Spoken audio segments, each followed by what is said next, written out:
Welcome to another showcase of a very simple roll and write game I'm working on. Well, it's actually already made, and I also done some play testing.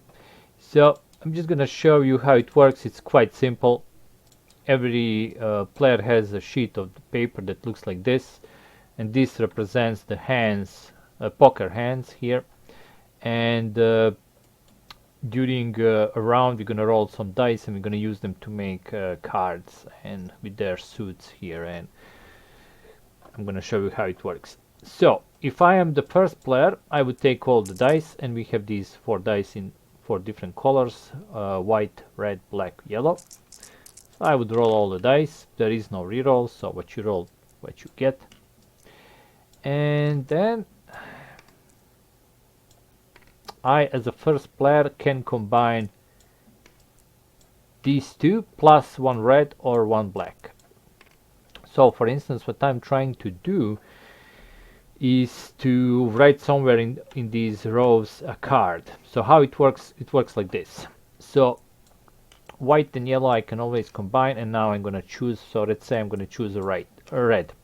So the moment I choose the red one, I will have to write either in this row, the red one, or in this row. Okay. So this will be my card, which is 7. Okay. So that will be the value. So I can write it here or here. Now on any position. So let's say I write 7 here. And now the last dice that I didn't use actually is going to determine my suit. So if it's the odd number, like it is right now, it could be a club or a spade. Okay, so I'm gonna do a club, and I have a 7 of club there. Now if I done differently, if I took the black one, it would be a 5. Okay, and I would be able to draw it in any black rows, but as you can see, again I had like a odd number, so it must be either club or spade.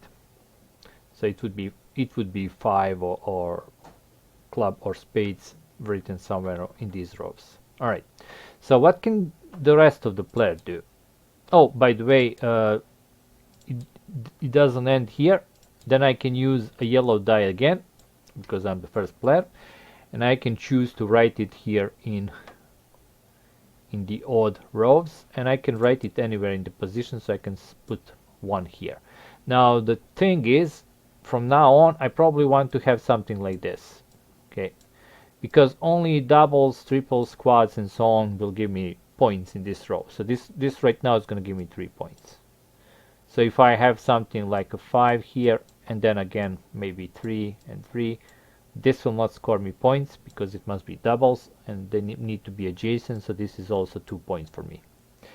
Any space in these bottom rows which are not filled is going to be -1 points, so if I don't fill anything, well, that's going to be lots of negative points in the end of the game. Another thing I can do, but I can do this special ability, and by the way, if you need to write jokers, I mean not jokers, but how they called, jacks, queens, kings or aces, you need to combine the number that are like 11, 12, 13 and 14.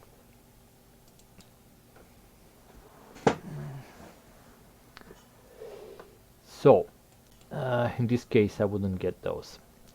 So about these special abilities with these chips with the jokers on the top. Once I have something, let's say I have something like this.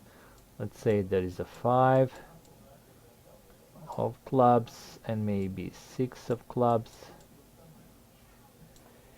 and maybe here I have a 8 also of clubs. Alright, so definitely this will give me I think it's called straight flush. So once I have only one space not filled in the row, this is where I can do my special ability, but I can only do it in this column where I actually have a space. I'm gonna strike one of these chips, and then I can write any kind of a card here. So in my case, I probably want to have 9 of clubs. Okay, it's gonna do me a straight flush of clubs, going from 5 to 9. Now, another important thing is it is not possible to have something like this. So two cards of the same number in the same suit, because that's kind of cheating. It can't be done in the poker, so it can't be in this game also. So eventually players will fill in these, and you always have to fill in one card. So even if you don't get anything good, you have to fill in basically. Now that's for the first player. So first player can use the yellow dice to combine together with other two dice, with the white, and then choose black or red. What about other players? So let's say we roll something like this. Bam. So other players can use yellow dice to combine and get the cards, but they can't use these three. So I can combine two for the value, and then the one that is not combined is gonna give me basically is the suit. So let's say I combine 4 and a 3 for a 7. Okay, because I combine white with the red, I can only write in the red rows. So let's say I'm gonna write here 7, and then this die is just gonna tell me what kind of a suit. So it's an odd number, so it must be clubs or spades. So let's say it's a 7 of spades. All right, now I can still use the yellow die, but I can only use it to write in one of these two rows. Well, depending of the value. In this case, value is even, so I can put a 6 here. Now that's an optional thing, so I can do that or not. But don't forget that anything that is not filled here is going to be -1 point. So for instance, if I fill, wait, can't do the odd numbers here. So let's say I have something like this: 6, 2, 2, 4, and maybe another 2 here.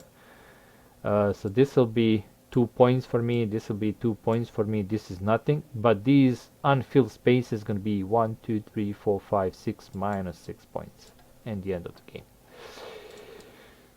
So eventually, after 20 rounds or rolls, all the hands going to be filled in, and then every player is going to check the first row.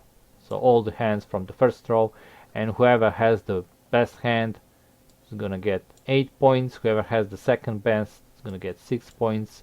The third place is gonna get 4, and everybody else is gonna get 0 because they didn't make a really good hand. Same thing for all other hands, and then also they're gonna check how many points they got in these rows. And the end of the game, whoever has the most points is gonna win the game. If there is a tie, then the tie is broken by these two rows, so they're gonna check who has the most points in these bottom rows.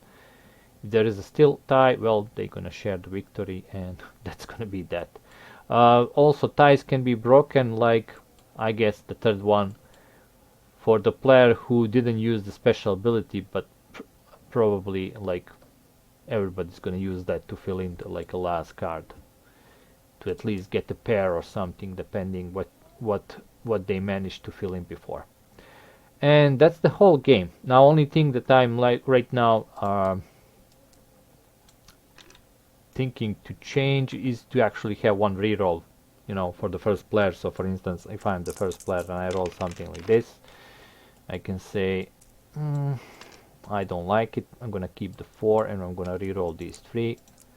So I'm gonna probably put that in the rules. Okay, so I'm gonna have one reroll for all, but only for the first player, and then everybody else is gonna use whatever you roll. So in this case, I can use these 2. That's a 6, and with this 4, that's a 10. So basically, I can write a 10 somewhere. Well, actually, since I use the red dice, must be in the red. So let's say 10 here, and it's an odd number, so it could be spades. So let's say spades. You see, as you can see, I'm already building something here, 7, 10, maybe something else, and I can use a 2 to write here down, and that's how it goes.